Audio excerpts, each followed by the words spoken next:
Dê uma olhada no seu papel alumínio. Um lado dele é sempre brilhante e o outro é opaco. Quando as folhas são produzidas, elas são achatadas com rolos e ficam tão finas que os rolos as rasgam. Para evitar isso, o papel alumínio é dobrado e 2 camadas são enroladas por vez. Assim, os lados voltados para o rolo são brilhantes e os que ficam no meio, um voltado para o outro, são opacos. Os pequenos fiapinhos de borracha nos pneus dos carros ou bicicletas, que parecem ter um significado desconhecido, na verdade não têm nenhuma finalidade. Eles surgem durante o processo de produção, quando a borracha é misturada com carbono e o produto é colocado em um molde de pneu, onde é espalhado sob alta pressão de ar.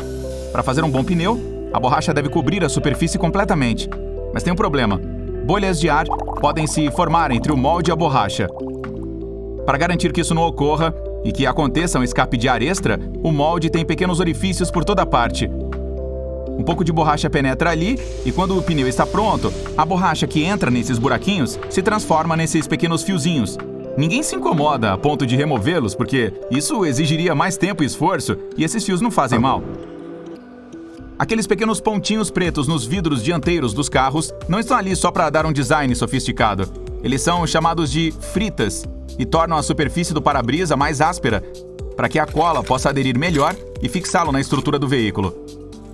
Além disso, o esmalte preto bloqueia a luz ultravioleta do sol, que pode derreter a cola embaixo das borrachas ao redor da janela.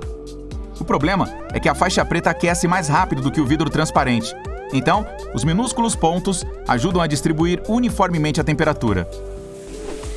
Quando você passa um tempo nadando ou tomando banho, seus dedos das mãos e pés ficam todos enrugados. A pele possui 3 camadas: o tecido subcutâneo, a derme, que contém os vasos sanguíneos e os nervos, e a epiderme, que fica em cima e protege as outras camadas, além de garantir que a água não evapore do corpo. A epiderme é composta de 4 camadas, e a mais superior delas, o extrato córneo, é a que você vê quando olha para a pele. Ali há células de queratina mortas, que são constantemente eliminadas. Essa camada protege seu corpo do meio ambiente. Se você expuser os dedos das mãos ou dos pés à água por um longo tempo, essas células mortas absorvem a água e a pele incha.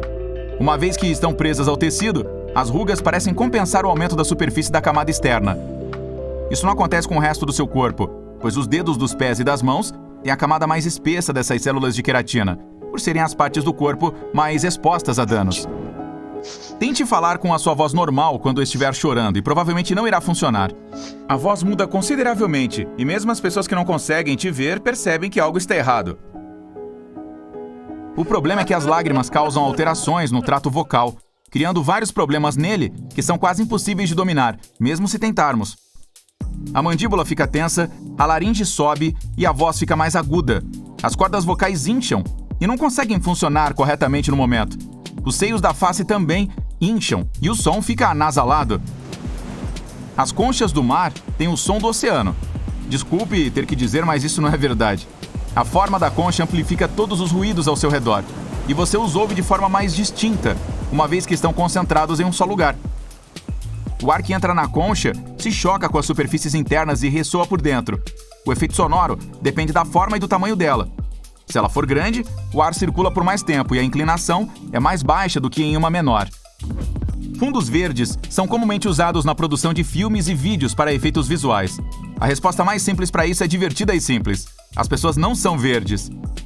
O cineasta precisa de uma cor que não seja usada em nenhuma parte da cena, para que tudo o que seja verde fique oculto. Cores como laranja, amarelo ou vermelho e seus tons não funcionam, pois são semelhantes ao tom de pele das pessoas, ao contrário do verde e o azul, que também não são naturais para os cabelos. Então, essas são as cores escolhidas principalmente para o fundo. O verde é mais comum porque é mais fácil de trabalhar, já que é mais luminoso e assim precisa de menos iluminação do que um fundo azul. Quando esse recurso é utilizado, as pessoas não podem vestir verde se precisarem estar visíveis. Se alguém usar algo desse tom, essa parte ficará transparente. Quem precisa ficar invisível para alguns efeitos se veste com essa cor. E a equipe de pós-produção pode sobrepor a imagem. A maioria dos quadros negros das salas de aula, apesar do nome, são verdes. No século XVIII, os alunos usavam pequenos quadros individuais para escrever em sala de aula em vez dos cadernos que temos agora. As placas eram feitas de ardósia ou madeira e, na verdade, eram pretas. Posteriormente, os professores começaram a usar quadros também, mas de tamanho maior. O material não era conveniente, por isso, na década de 1960, as empresas começaram a produzir os quadros de forma diferente. Para isso, usaram placas de aço revestidas com esmalte verde. As peças eram mais leves e menos frágeis, e funcionavam perfeitamente. E são os quadros que normalmente usamos hoje em dia. Então, a cor mudou devido aos avanços do design, mas o nome ainda é o mesmo. O 13 é às vezes chamado de dúzia de padeiro. E há uma história divertida por trás disso. Na época da Inglaterra medieval, os padeiros tiveram uma ideia para resolver um problema. Os pães costumavam ser de tamanhos distintos, por causa da diferença no crescimento da massa e da falta de equipamentos para pesar adequadamente. Um cliente que comprava uma dúzia ficava muito insatisfeito se alguns dos pães que recebia fossem visivelmente menores do que os outros. Para compensar isso, os padeiros costumavam adicionar um 13º pãozinho, para que ninguém reclamasse. O AM e o PM das horas são siglas em latim. AM significa ante-meridian, ou seja, antes do meio-dia. PM representa post-meridian, ou depois do meio-dia. As siglas em latim são usadas para muitas outras abreviações, como para a unidade de medida libra. A abreviação LB significa libra pondo, ou libra peso. De vez em quando você pode encontrar seus gatos relaxando dentro da pia. Eles adoram esse lugar e a banheira, porque costumam ser os mais frescos da casa. Portanto, se estiver calor, muitos bichanos, especialmente os de pelos compridos, preferem se refugiar em um ambiente mais confortável. O banheiro também é geralmente o local mais silencioso, onde as pessoas não entram o tempo todo. Então, eles se sentem menos incomodados ali. Uma pia pode servir aos felinos como plataforma de observação, já que é mais alta e, de lá, eles podem ver e controlar o que está acontecendo em seu território. Normalmente, as alianças de noivado e de casamento são usadas no quarto dedo. A tradição vem dos antigos Egito, Roma e Grécia. As pessoas os usavam nesse dedo porque acreditavam que havia uma veia nele que conduzia direto ao coração. Usar uma aliança simbolizava que o coração da pessoa estava ocupado. Originalmente, o anel era colocado na mão direita porque se achava que a esquerda gerava infelicidade. Alguns países mudaram para a esquerda mais tarde. Agora sabemos que não existe veia que conduza ao coração, mas a tradição continua viva. É sempre nesse dedo. Outra explicação é ainda mais simbólica. Junte as mãos de forma que os mesmos dedos das duas se toquem. Dobre os dedos médios para dentro. Os polegares simbolizam os pais e conseguimos separar os polegares porque deixamos nossos pais.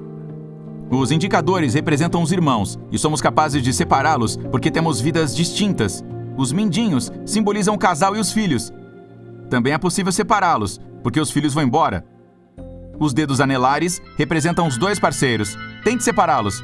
Não dá, pois eles compartilham a vida. Na maioria dos países, os vestidos de noiva são tipicamente brancos, mas essa tradição não é tão antiga quanto se imagina.